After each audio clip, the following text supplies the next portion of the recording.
Hi everyone. Today I'm going to make some round geode coasters and give you some tips about resin along the way. I'm using my go-to ProGlas 1000 UV clear coat resin. This is a 1-to-1 ratio. What I do is I measure it out in my cup, and then I set that cup in a second cup of 3 to 4 ounces of warm water. Don't use hot water because that's going to make your resin cure faster and you're going to lose work time. This resin gives me 35 to 45 minutes of work time. This was a big project, so I appreciated the fact that I had all that time to work it.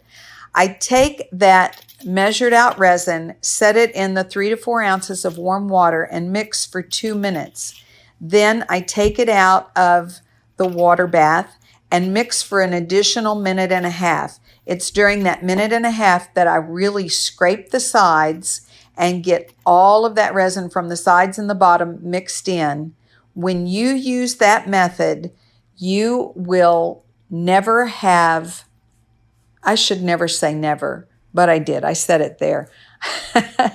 You should not ever have resin that doesn't cure well, is soft in spots, or has tacky spots. So use that tip and you should do fine. So after I get the resin all mixed up, I'm measuring out 2 teaspoons of blue crushed seashells, beige crushed seashells, say that fast 3 times, and tiny seashells. I wanted these molds to be covered from side to side halfway, but I wanted them to be covered completely from bottom to top. These molds I'm using are Crown Made mold brand, and they're thick, sturdy, substantial molds, and they make a thick, sturdy, substantial coaster. They're my favorites, and they're very popular in all my stores. But they do take 3 ounces of resin. This project was 36 ounces of resin. So be prepared when you make these, if you use this mold, to use a lot of resin. Once I get everything measured out into the molds like I want them, I use my little tool to tap everything down beneath the surface of the resin so that once they're cured, they're smooth on top, and when you set your cup or your glass on it, they're not crooked or sideways or anything like that.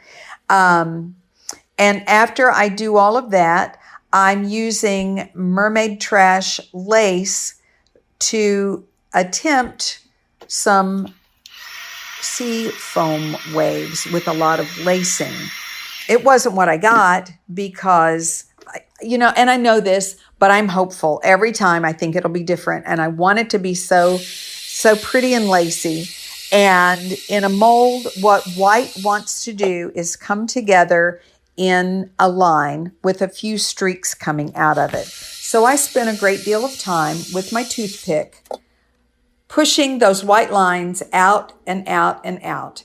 And what I ended up with were some beautiful striations and some clusters of white that sink to the bottom, because white is heavy and it wants to sink to the bottom. And you'll see here I'm adding a little shark in each one because I'm going with the ocean theme, and I love these little sharks in these coasters. But I spent a lot of time with the toothpick working those lines into waves and striations, which you'll see here at the end. One thing that I did do on one of the coasters that I recommend you don't do is put a lot of heat on the coaster.